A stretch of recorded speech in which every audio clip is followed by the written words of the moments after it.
Muted. Hi, everybody. We're going to start the webinar right on time at the top of the hour. If you've arrived early, thank you. We'd love it if you could take the poll. On the screen is the link. Oh, and people have started.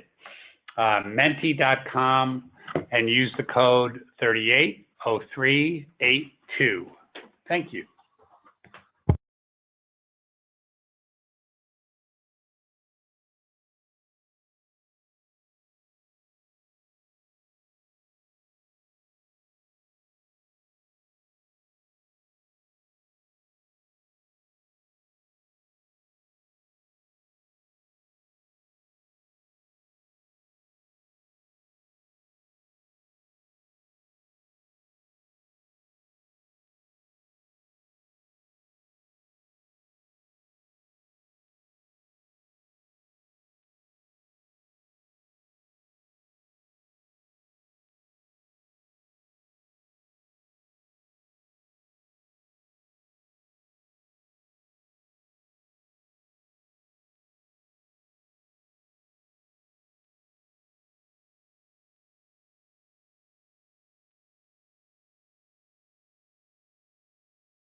Good morning or afternoon, depending where you are. This is Peter Eckert. I'm the director of the Center for Health Information Technology at the Illinois Public Health Institute. And on behalf of my colleagues at the Michigan Public Health Institute, I'd like to welcome you to today's webinar. The purpose of the webinar today is to talk about the DASH CIC-START funding opportunity, of which this is the fourth round. And so we're going to focus on information that's on the screen and is contained in our call for applications that's available at dashconnect.org. This is not going to be the most exciting webinar with a whole bunch of new information to inspire and connect you to things. It's really to be informational about the opportunity with DASH. And so because of that, we want to focus on providing the baseline information that you'll need to know if you choose to apply for these funds. We really want to collect your questions and answer as many of them as we can. We have a mechanism for you being able to communicate with us up until the applications are due. And so we're going to go through all of that. We have, I think, an hour set aside for this webinar. It will be recorded. The slides will be available, but almost everything in the slides is also available in the call for applications. You should see on your screen right now the results of an interactive poll. Right now, there's 79 of you who have joined this webinar, and about half of you have started to take the poll. We'd appreciate it if you would take the poll. We use this fun Menti software because it's fun, and because whenever we get 100 folks together, we're really interested in trying to do some data gathering. As I'll talk about in a second, the purpose of everything that we do here at Data Across Sectors for Health is really to gather data that's helpful to build the field. And so even a simple interactive poll before, as we do this webinar, provides us with interesting information. And so I am going to go through the results real quickly at the top, and if you're still filling it out, I'd encourage you to do that maybe after we're done. We'll leave the poll open for a little bit after we're done. But I do see that a bunch of you are participating, and I thank you very much. If you're the kind of person that has 2 windows open or even has 2 monitors, well, there's your exciting opportunity. As we often do when we talk about multi-sector approaches to work, we're led by healthcare delivery and public health.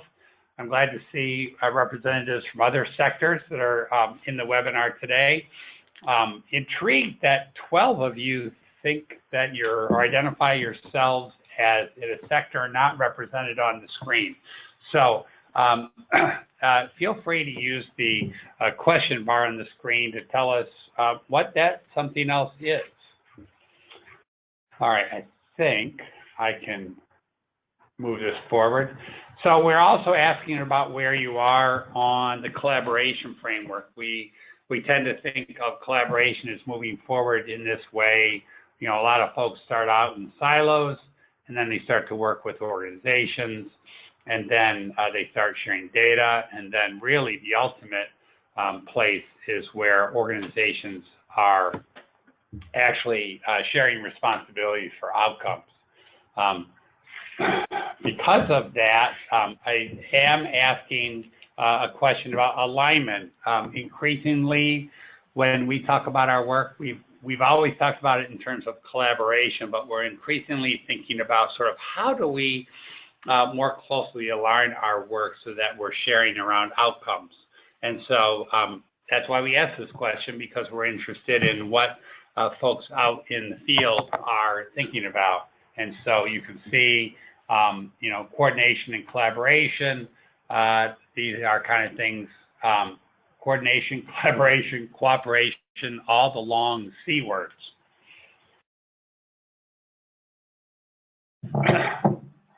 I also asked about why we share resources in a collaboration. This is a question that I ask a lot when we do these surveys. It's usually this is about how it lays out. I like to think that people are really representing what their experience is. And I think that more mature collaborations, many of you on this call today, really are doing it because you're trying to do things that you can't do on your own and to advance a larger community agenda. This is really interesting information. Obviously, if you have applied for DASH funding before, we know who you are. So this is really just kind of to help me as I'm describing things over the course of the webinar. So the vast majority of you have never applied for DASH funds. That's great. We're excited to hear from you.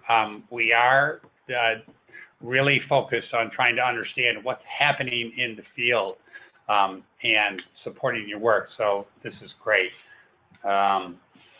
Thanks for these questions. We're going to return to these.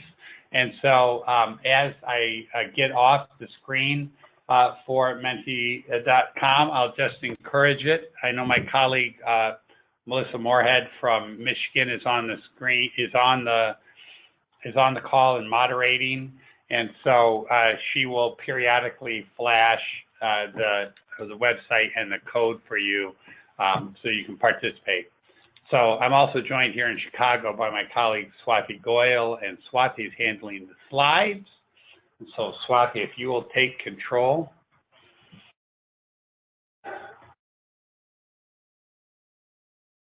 And we're almost there. Hi, how's everybody doing? Anybody here from out of town? No? Jersey? All right, there we go. So if you're having any problems, you can email Swati. She'll keep an eye on her email as we're doing this. Next slide.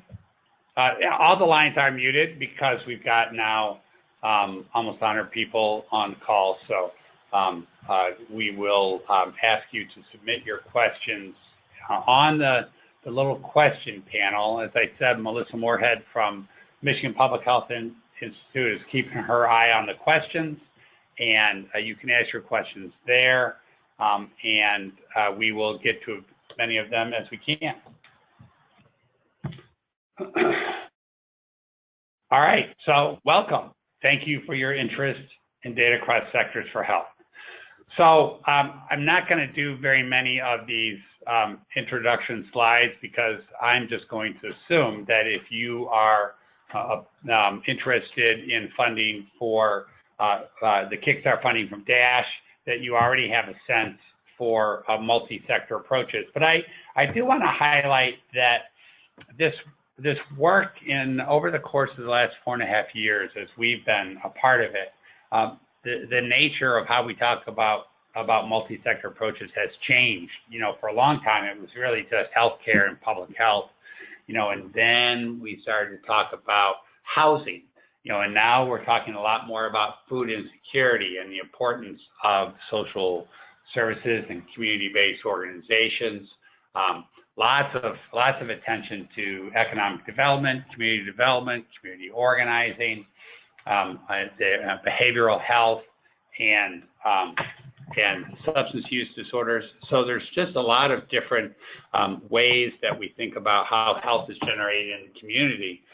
We are putting community residents at the middle of this screen, not because very many of us are doing a great job of engaging people with lived experience and community residents, but given that so much of how we understand our work is around equity, we are putting that front and center because we're hoping that that's something that you are really paying attention to.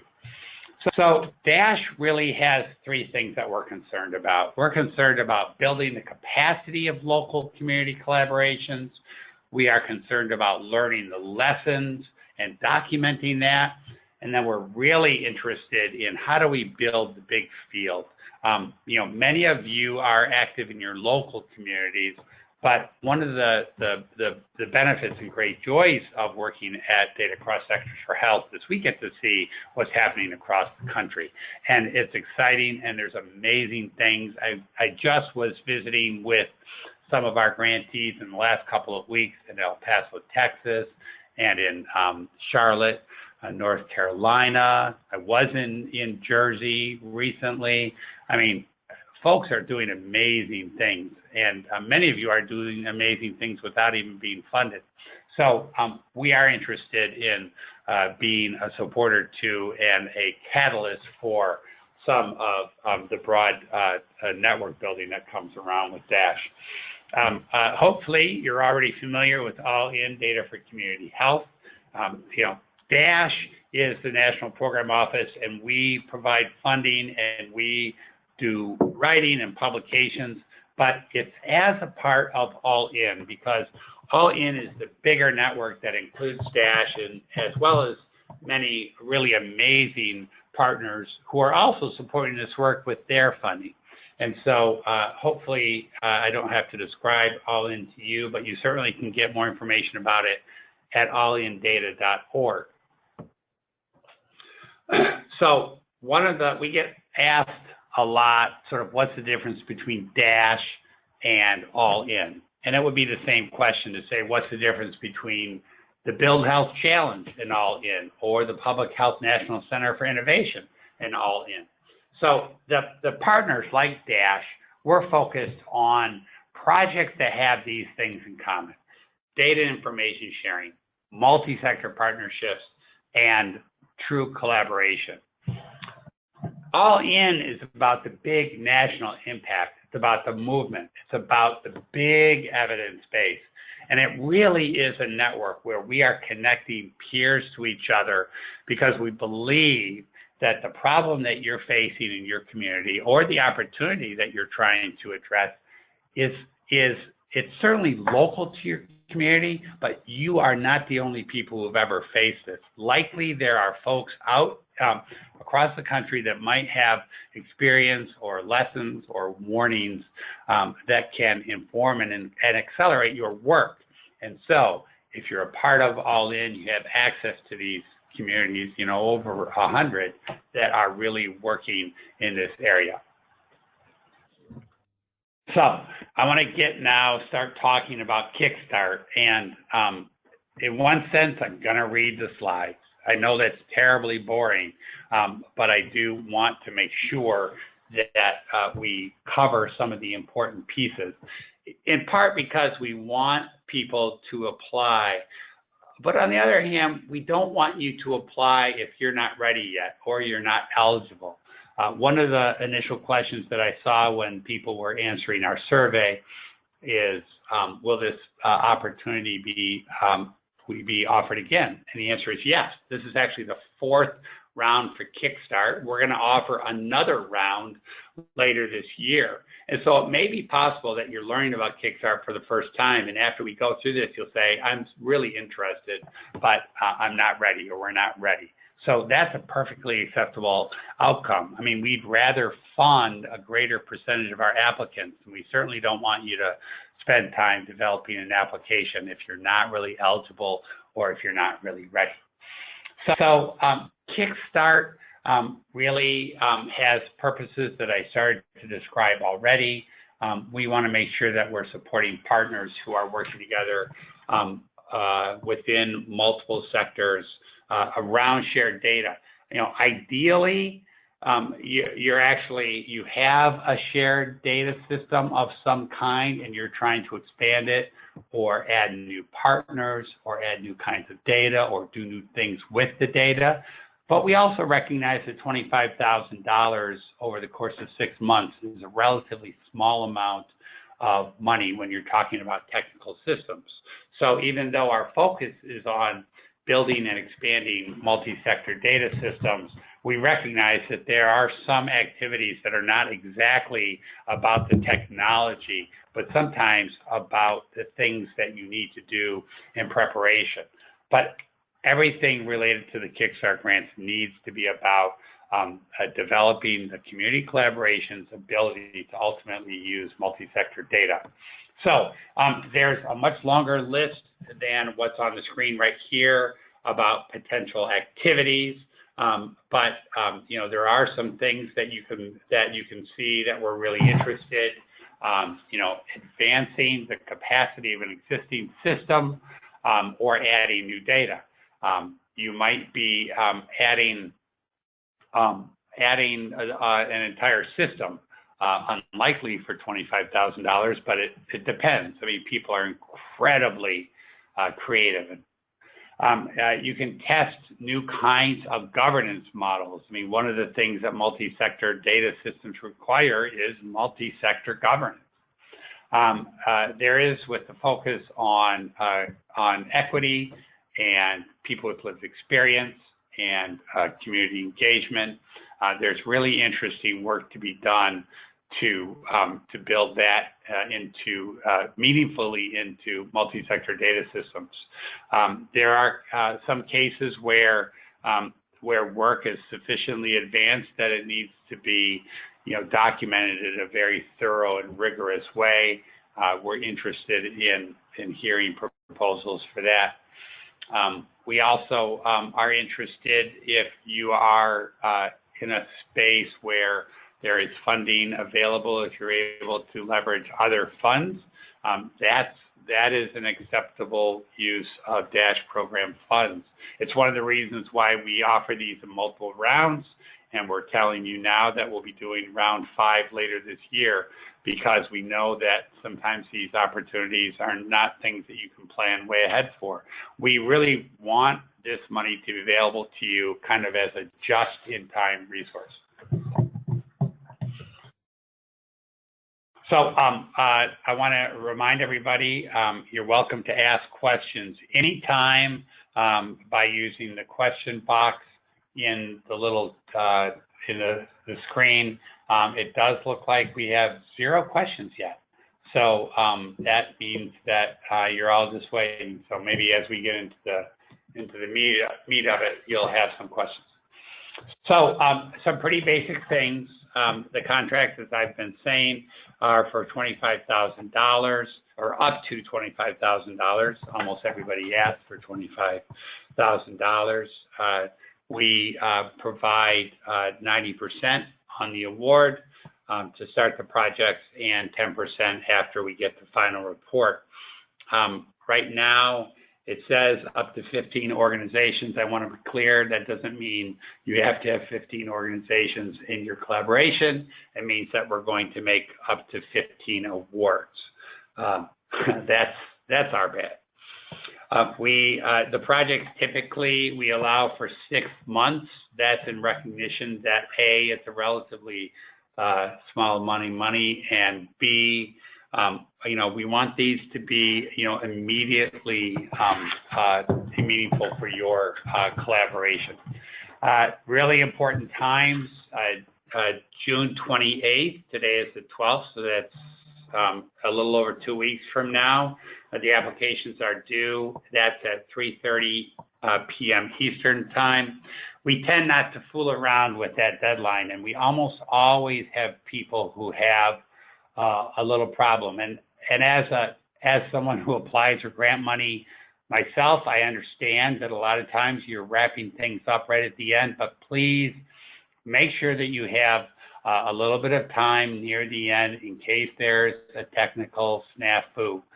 We do make ourselves available right up until they're due, but we really try to avoid accepting applications after the time has passed.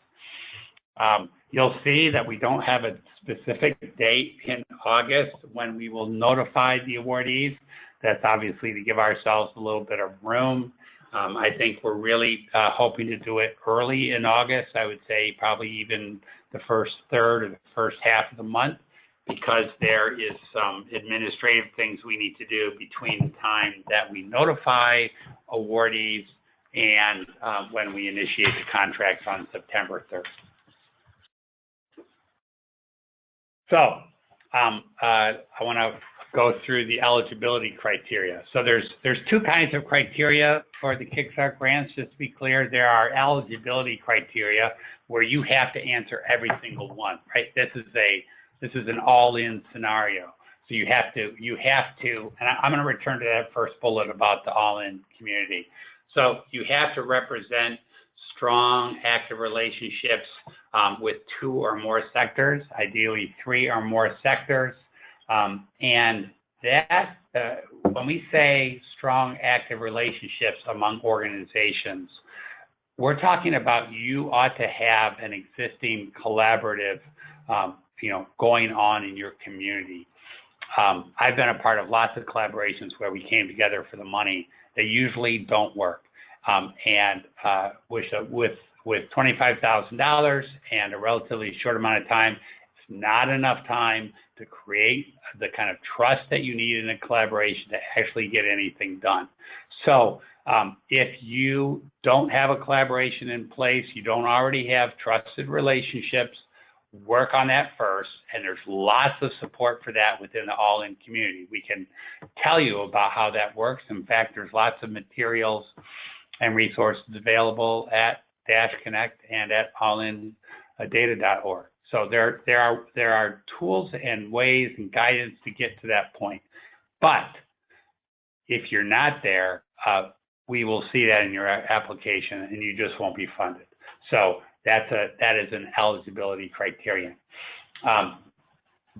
We do want you to be able to talk about having a multi-sector shared data project in the planning, implementation, scaling, or evaluation phase. And so this is, again, one of those things where if your collaboration says, yeah, we know next we need to look at data, but you don't have a vision beyond that, you're going to want to probably not apply at this time. You're going to need to do some sense making, some conversations around the value proposition, around establishing a shared vision. This is not a criticism of where you are. Most community collaborations are not sharing data, right? We're still talking about a relatively new field. So I really want to point out that the all-in community is a place where we've got a lot of folks who are in different stages of this work. But if you haven't really done much to prepare for multi-sector data sharing, you're probably not ready yet. This next one is really important: a clearly defined problem or opportunity and a work plan that you will address with contract funds. Data across sectors for health, we are a grant-making organization, but we are made up of people who are veterans of this dance around applying for funds and then executing it. And I know that there's a temptation to say we are going to do everything in our community in 6 months with $25,000 because you want to represent the greatest impact that our support can have. But honestly, we know how hard this work is. We'd much rather see you say, here's this one thing that we're going to do, and it has one deliverable, it has one outcome, and all of our work and the funding and our consultant and our systems, it's all about this one thing. Accomplishing one really complex thing, a hard to do thing in 6 months, really, that's tough. So, don't represent that you're going to have an outlandishly successful collaborative activity because there are not very many places that can pull that off. And then you have to be a 501c3. So one of the questions that we typically get, can a government organization like a public health organization or a social services organization apply? Absolutely. Absolutely. And so we probably should update this to say a 501c3 or a public organization that looks like government is eligible. Obviously, we're very interested in organizations that don't necessarily fit that mold. For instance, very specifically, a private or interested in the participation of private organizations, but not as the lead agency. I mean, this is probably a place where I can say We do get a lot of vendor interest, folks who represent a particular product or system or consulting practice that want to apply. That has to come from a community organization, and that has to be driven by them. We recognize the place for vendors in this world. There's lots of great software and privately driven interests, but we are about building community capacity. That has to be the #1 priority in any application. Okay, last eligibility, I want to return to the first one because this sometimes trips people up. Less and less as we do this, but all in data for community health is the learning collaboration that is supported by DASH and other national partners. It's an online community that has online resources available at allin.healthdoers.org. And so just to be completely transparent, we want to drive participation there. And so one of the things that we do is we require anybody who wants to apply for Kickstart money to have at least one member profile at All In. One of the reasons we do that is because it's a hoop, and we don't want people who are just casually interested in this to apply.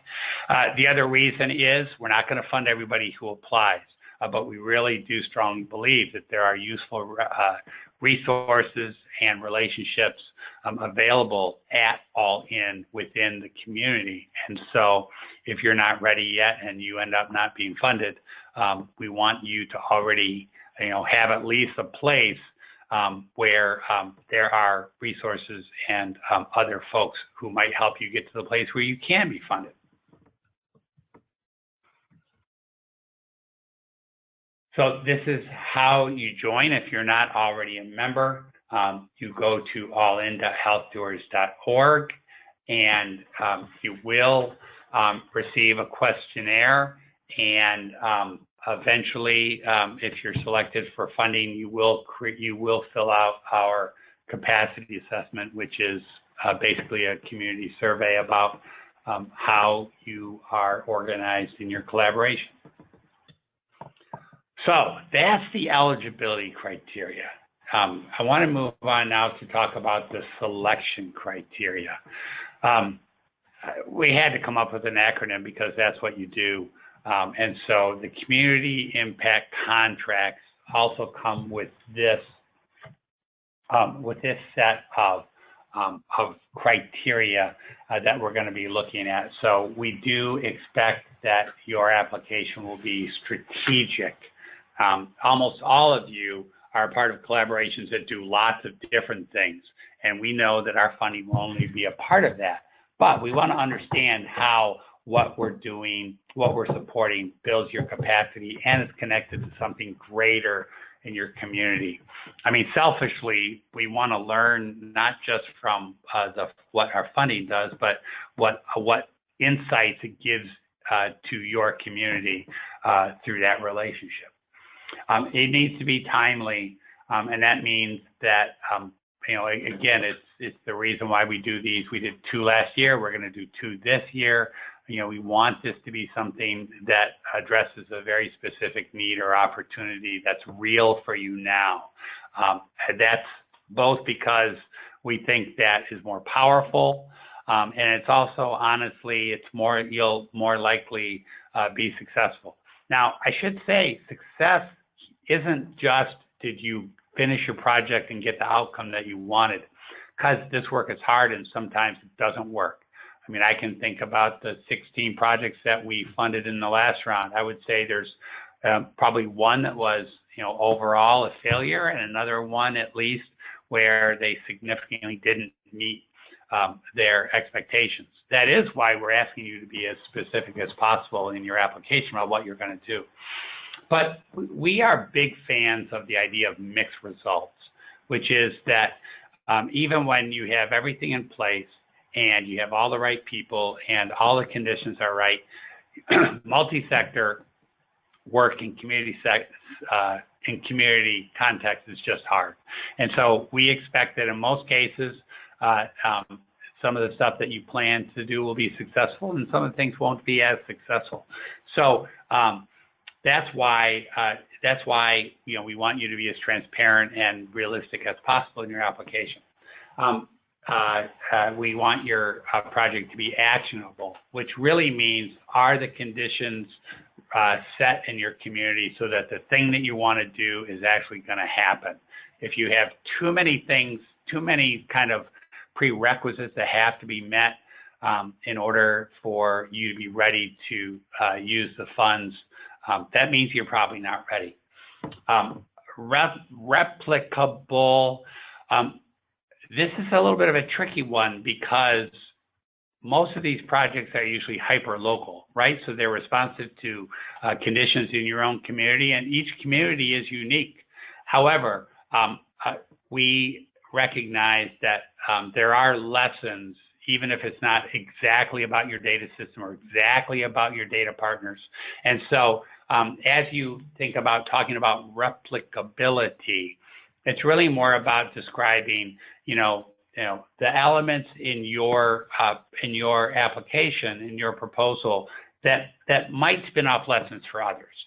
And then finally, targeted, and that's the piece that we've already talked about, where we want you to not be all over the place. So these are additional criteria. There's a lot of things to pay attention to. We recognize this, and not every application is going to equally attend to everything. So please don't feel like you need to respond to every single bullet that's in the application. We have reviewed enough of these to know that your applications will be strong on some pieces and not as strong on others.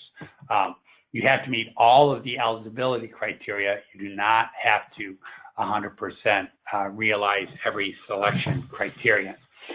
We are very much and increasingly interested in how your work is rooted in an equity lens for your community. And so that shows up, for instance, in community engagement, in the presence of people with lived experience across your project, not just as a focus group, but are they a part of defining what you're going to do? Are they a part of the staffing component of your work? Is there an advisory committee? Are they involved in evaluation? Again, attending to the engagement of people with lived experience and community engagement in an authentic way. This is still new for a lot of us, but we are interested in understanding how that plays out in your work. We obviously are interested in multi-sector engagement. We're interested, especially in the sectors that are not strongly public health or healthcare. So, we've gotten quite a few and funded quite a few applications for things like housing, and done some around food and mental health and behavioral health. And it's not that, we are interested in more applications, but we are also interested in applications from applicants where you're engaging sectors where we don't have as much experience and evidence, like transportation, community organizing, community development, parks and rec. So places where the evidence isn't as strong yet and where we can contribute to it. We are, as I said, interested. Some of these bullets are sort of, relate back to the elements of the START. So how is what you're doing related to a broader plan? How can you describe the benefits or increase capacity? This actually turns out to be really important. What is that? 1, 2, 3, 4, 5th. That 5th bullet really turns out to be important because, in the same way that you're trying to understand your impact in your community, we are trying to understand our impact in supporting this work. So if you're able to describe how what's happening in your community will result in increased community capacity. Well, that's great, because that's what we're trying to understand also.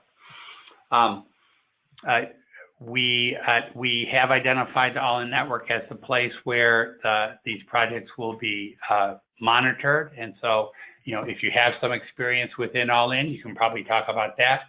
And then the final bullet on this screen is, this is really about, does what you want to do with these funds make sense when you look at the budget? And I honestly, I can't tell you how many times people have proposed like a really interesting capacity building project for their community, but the budget didn't seem to have anything to do with that. We want your budget and your work plan to really match up nicely with the deliverables and the process that you outlined in your application. The one thing I'll say, a lot of things, why don't you go to the next screen, Swati? Yeah, so let me just say one more thing on the budget. One of the questions we get a lot is, what are acceptable uses of funds? And that information, I think, is covered in the brochure that we published. But typically, because this is a one-time award, it's not enough money to support a lot of staff time. So, we really think about this as infusions of resources that you wouldn't otherwise have. Is there a consultant that can help you to do something that you don't have the existing capacity to? Can you add in some temporary staff time? Is there a system that you want to enable? Is there a contract? It's really, these are the community impact contracts. Is there a contract that you can sign and execute in the course of 6 months that's going to bring an increase, an immediate increase in capacity? So happy to answer questions about that in the follow-up, but really you want to propose a budget that makes sense when you put it side by side with the proposal. So what happens after you're funded? Well, we ask you to update your profile on the All-In platform and participate there.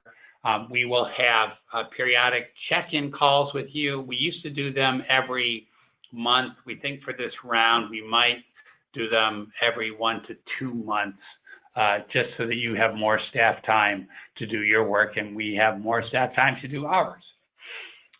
We will ask you to prepare a final report and an exit interview talking about what your experience has been. Not just did you achieve your goals or not, but what were the challenges that you encountered? What did we learn? That's really the big question that we're asking ourselves as we're reviewing your applications. What can we learn from this community trying to do these things? You also have access to some optional support. This is really on your choice. Typically, we do some in-person meetings. We don't really even call them site visits, although we can't stop the grantees from calling them site visits. But a lot of you are working in your communities, and so we've come to past awardees and sat in and listened. Always happy to have those kind of meetings. Sometimes we do them virtually, where we'll have a meeting and really sort of do like a virtual site visit.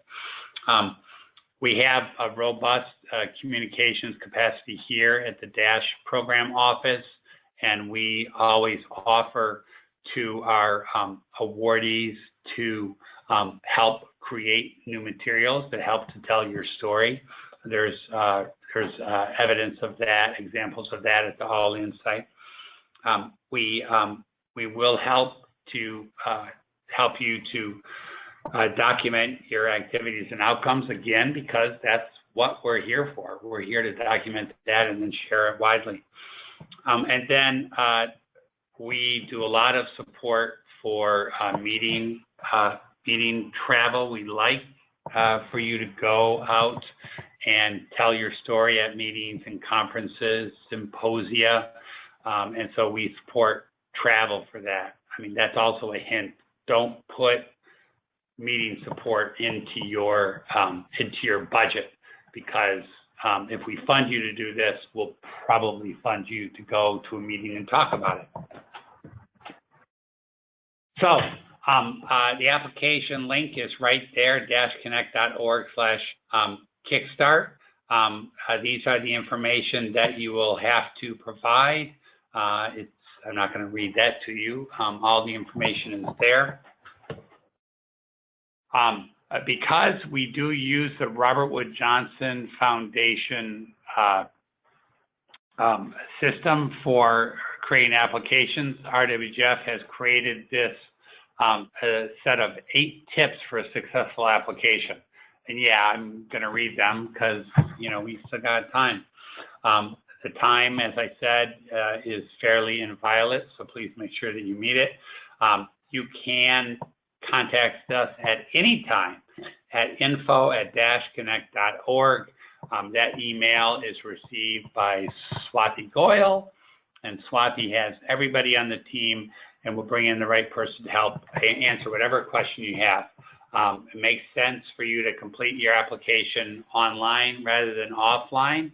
Obviously, if you want to do all your drafting offline and then cut and paste, but again, don't wait to the last minute, which is the 4th tip.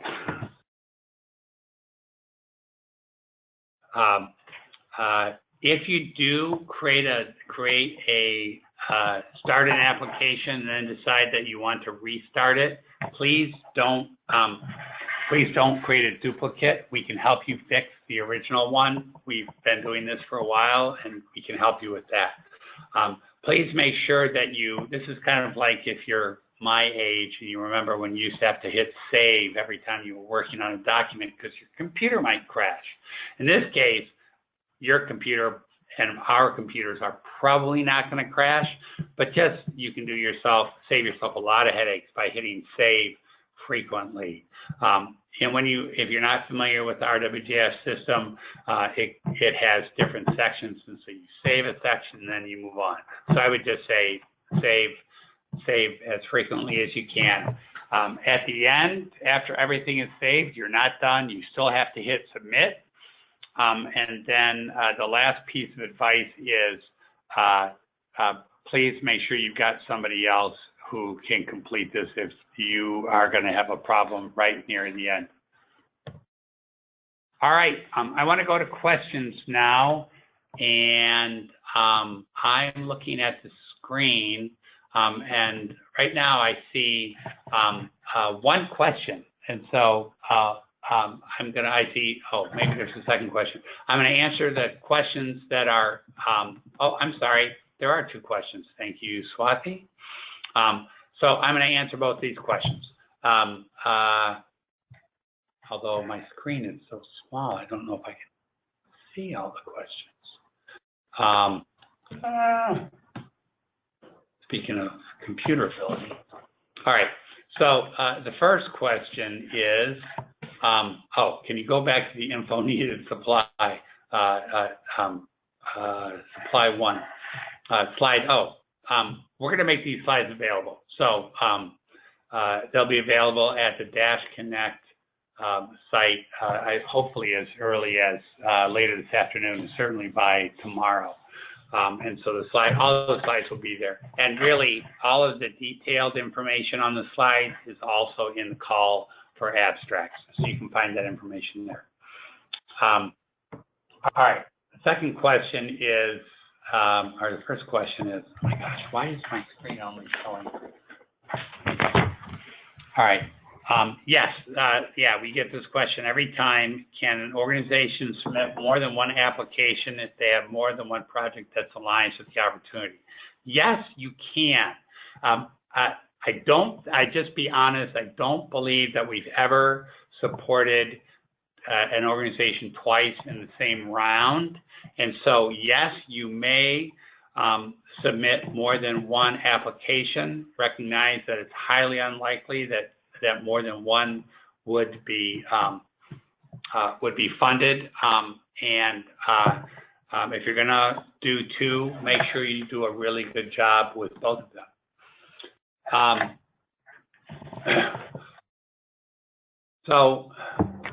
This is a really interesting question. We are more interested in the TA and don't need the funding. Is it okay to submit an application for no funding? I have never got this question before. I would say, heck yes, do that. One of the things I like about that is it recognizes that the TA that's available from the program office does have some value. And I'm not just saying that because I think our staff is great. I do think our staff is great, but I do think that participating in the program has its own value. I will make a couple of other comments, though, because you asked this question. Number one is that there is some value to participating in the all-in community where you have access to a whole bunch of peers. And we would be happy to help talk to you. We would be happy to talk to you about how to maximize your participation in the all-in community. The second thing is we haven't made a public announcement yet, but we will be having a second round of mentor and mentees grants later this year. And the mentor program has been hugely successful. We funded 6 really mature organizations to work with a bunch of communities that are earlier on their journey. So a total of 6 communities, 6 mentors, mentoring about 33 communities in total. That has been really successful. Those are small. The mentee grants are small. They're $5,000 just to recognize that it takes staff time to participate. And so that also may be something that you might be interested in the future. But I'd say, yeah, go ahead and apply. But applying does take some time. So I want to make sure that you get good value for your time. Swati, I don't know why this is so hard for me to see the other questions. It's so weird.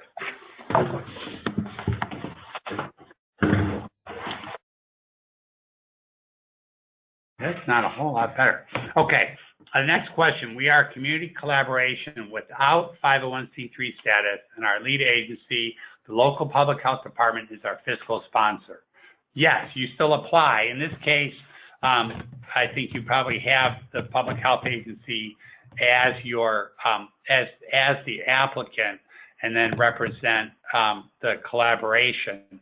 A question that you'll want to ask yourself is, do you see the public health department as the lead agency in your collaboration, or are they one of a number of equal partners? You'll want to describe to us how that works, either in the program narrative or in the budget narrative. All right.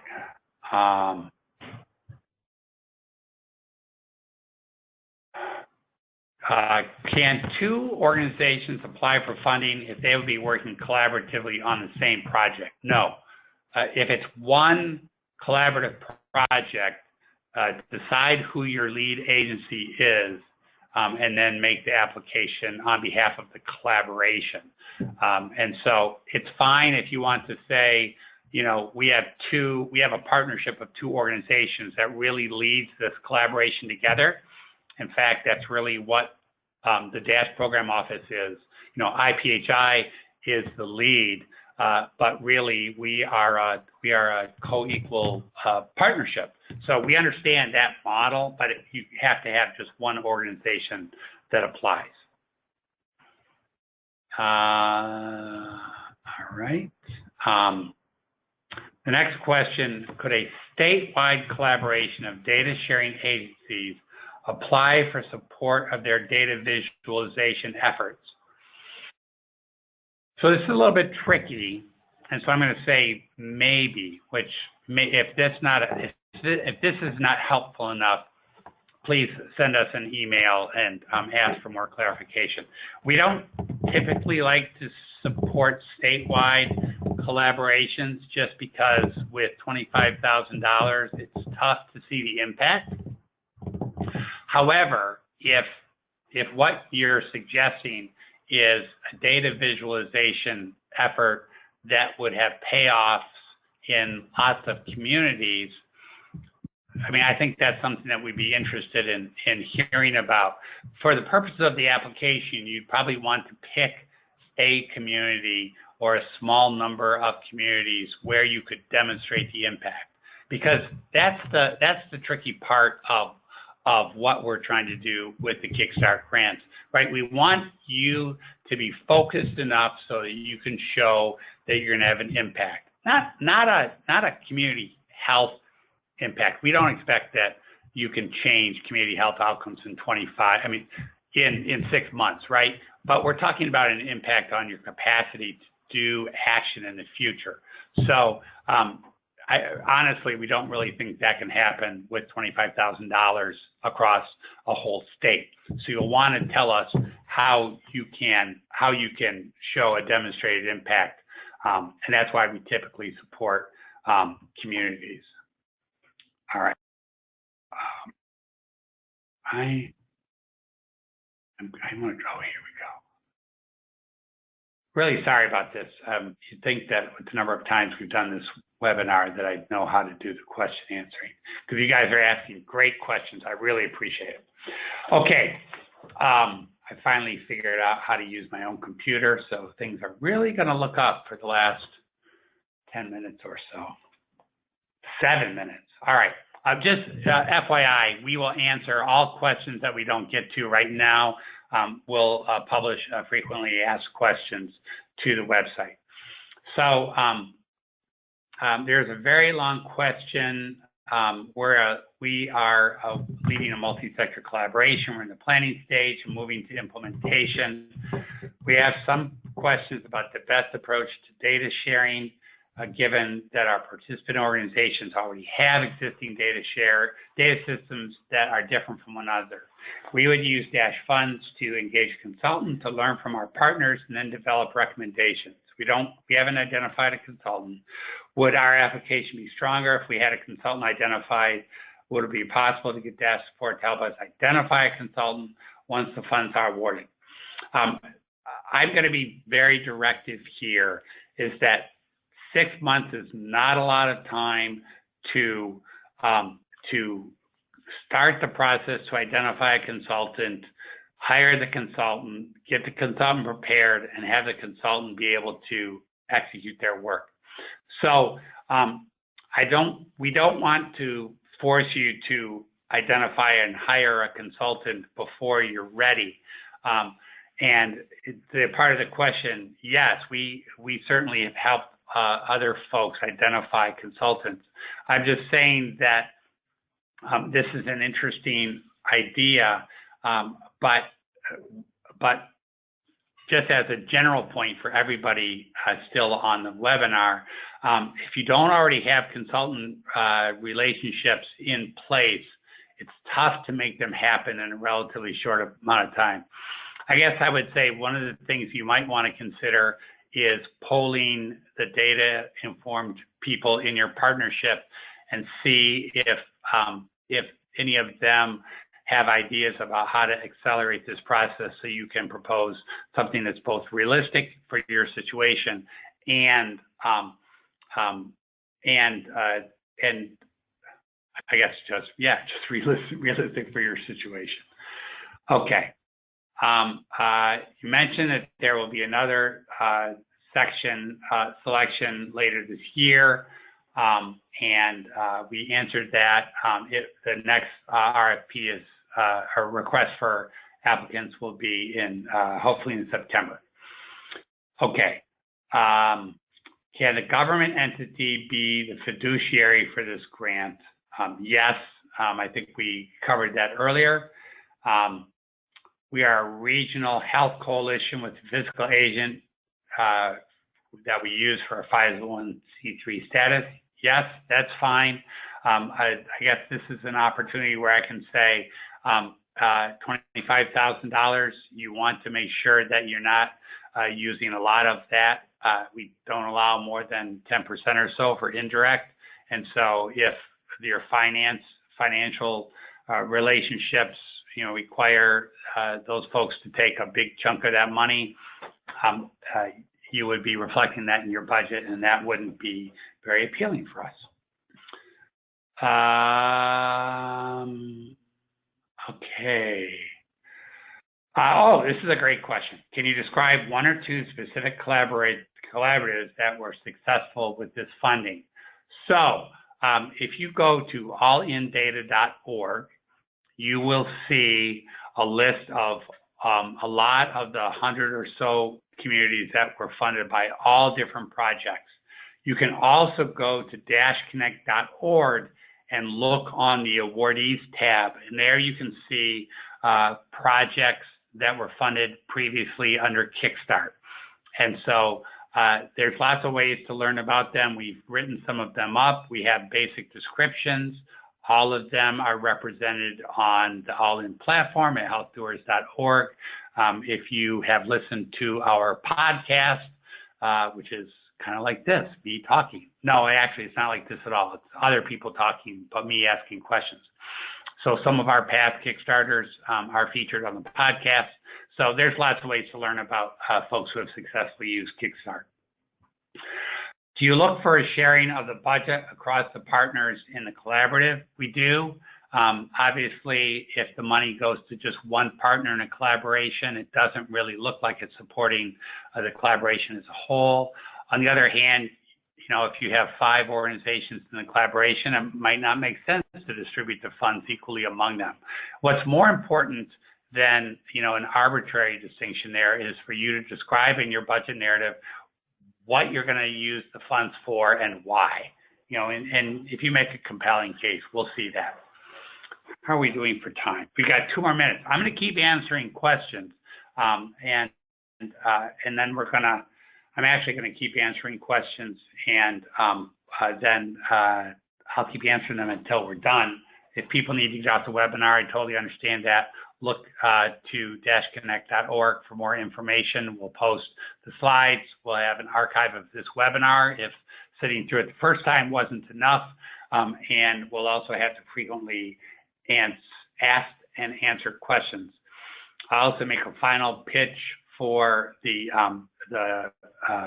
interactive poll that we launched at the start. Melissa, if you can throw that in the chat one last time. All right, I'm going to keep answering questions. How are contracts awarded? As a gift award with an MOU, or as a contract with agreed overhead fringe rate and such? So it's kind of in the middle of that. It's a fairly standard contract. We try not to make it too onerous. We do require a budget, though, because we are the stewards of funds from the Robert Johnson Foundation. So we typically use their advice about answering questions about budget. And so we can provide answers to your questions about the budget if you write to info@connect.org. Can funds be used to purchase software applications? So the answer is yes. However, if all you're doing is buying a bunch of software and deploying it to people, it's going to be hard to, I think it will be hard to make the case for why that's going to have an impact in your community. So, the question always comes back. How is the use of these funds building capacity across our community collaboration? And so you'll always want to answer that. When you talk about data sharing, how open is this mechanism for non-numerical, non-statistical data, such as data gathered through qualitative or mixed methods? That might be better suited to address questions at hand. Very open to that. Now, having said that, you'd still need to be able to communicate how that data is shared systematically and how that sharing of data results in increased community capacity. Typically, when we're talking about multi-sector data, it is quantitative and alphanumeric because when we're talking about systematic data sharing, that's how systems usually are built. But if you have a compelling use case and system, more qualitative, we'll be very interested in hearing about that. We are supporting a health collaborative of about 45 partners. Do you need letters of support from all the partners, or what is required? Boy, I don't remember exactly. We really downplay the value of letters of support, primarily because it's not that hard to get them, and letters of support typically don't tell you, they don't really represent how the bonds and the relationships between partners. I think that if you can describe that compellingly in your narrative, that's the most important thing. Again, having said that, there is a place where you can upload letters of support, and so if there are a couple of letters of support that are real support and not just people, sort of changing the name on a form letter, that's great. That's great. We are interested in supporting authentic community collaborations that are based on real relationships. The speaker is saying that there's only one question. Is mine visible? All right. We've already answered that. How to best demonstrate that our organization is collaborating and sharing data with other organizations across sectors? Well, I mean, that's up to you. You have some leeway in how to present that. I'm assuming you're talking about, narrative versus data versus visualization. Honestly, you know your community better than we do, and you know your collaboration better than we do. The task in the application is to communicate that, and we hope that if you have kind of mature data sharing experience, that you'll be able to represent that.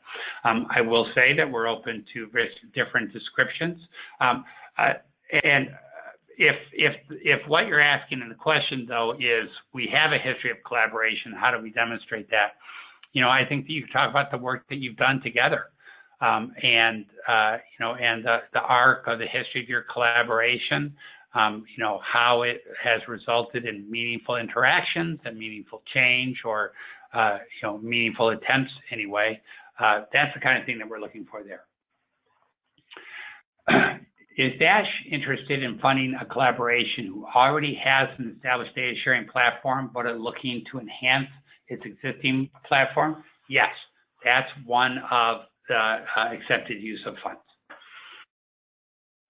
We are leading, it's a really long one. She's left, and so, oh, no, I've already read that one. Woohoo, we're golden. We are in the process of finalizing data sharing with a partner and want to add to an existing dashboard the data they will be drawing. Can we use this money to pay a contractor to build that dashboard out? So there's two answers here. The first answer is yes, that is an acceptable use of funds. The other answer, though, is that there's a lot of dashboards out there, and so if you're proposing about expanding an existing dashboard, you'd really have to make a compelling case for why that will have a community impact or a collaborative impact, or maybe what I'm saying is we've learned a lot about dashboards, and there's a lot of great ones out there, and there's a lot of evidence about how and why dashboards work. And so we are big fans of dashboards, but we're also looking for things that kind of go beyond dashboards. So I guess I can't say that I don't want to discourage that. I do want to discourage if you're going to be doing something that a lot of people have already done. It's not that we want to be only on the bleeding edge. That's not the case at all. But there are some things where there's a bigger evidence base than others. All right. We are looking to enhance our existing data share platform, and the cost is more than the grant amount. Will Dash look on the project favorably if the county matches the $25,000? Absolutely, yes.